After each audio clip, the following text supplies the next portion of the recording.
నిజామాబాద్ జిల్లా అర్గుల్లో కార్మికులు ఆందోళన చేశారు. గత 5 నెలలుగా వేతనాలు ఇవ్వడం లేదని ఎత్తిపోతల పథకం వద్ద నిరసన వ్యక్తం చేశారు. ఎత్తిపోతల పథకం ద్వారా ఆర్మూర్ డివిజన్ పరిధిలో ఎన్నో వేల ఎకరాల పంటలకు సాగునీరు అందుతుందని కార్మికులు తెలిపారు.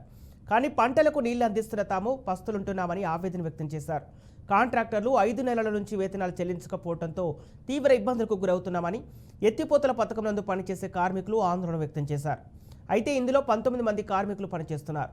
వారు రవి ఎంటర్ప్రైజెస్ కింద 2800 కాంట్రాక్ట్ పద్ధతిలో భర్తీ అయ్యాయి.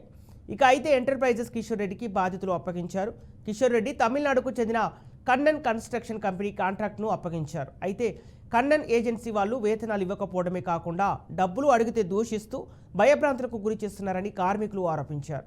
ప్రభుత్వం జోక్యం చేసుకొని వేతనాలు ఇప్పించి తమను రెగ్యులర్ చేయాలని కార్మికులు వేడుకుంటున్నారు. క్రాంతి కుమార్. నేను గత 3 సంవత్సరాలుగా గుత్తి ఇరిగేషన్ దాంట్లో వర్క్ చేస్తున్నాను. మాకు గత 4 నెలల నుండి వేతనాలు ఇవ్వడం లేదు. వేతనాలు అడిగితే బెదిరింపులు జరుగుతున్నాయి.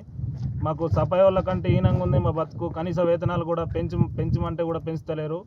ప్రభుత్వం దీన్ని ఆదుకోవాలని మేము కోరుకుంటున్నాం. ప్రభుత్వానికి రిక్వెస్ట్ చేస్తున్నాము, రాష్ట్ర ప్రభుత్వానికి కనీస వేతనాలు పెంచి మాకు జీతాలు 2 మంత్స్కి ఒకసారి ఇస్తామన్నట్టు ఇస్తే కొంచెం బాగుంటుందని. ఈ 4 నెలల నుండి జీతాలు రాకపోతే మా కుటుంబాలు ఎట్లా గడవాలి, మా పిల్లల ఫీజులు ఎట్లా గడవాలి, ఫీజు కట్టడానికి కూడా డబ్బులు లేవు. ఎవరికి అడిగినా కూడా డబ్బులు ఇస్తలేరు. మాకు చాలా అంటే చాలా ఇబ్బందిగా ఉంది. ఇక్కడ నైట్ షిఫ్ట్ చేస్తే పాములు వస్తున్నాయి, తేళ్ళు వస్తున్నాయి. ప్రాణాలకు తెగించి కూడా డ్యూటీలు చేస్తున్నాం, కానీ మాకు కనీస వేతనాలు ఇవ్వడం లేదు. మమ్మల్ని పట్టించుకునే నాదుడే లేడు. ప్రభుత్వాన్ని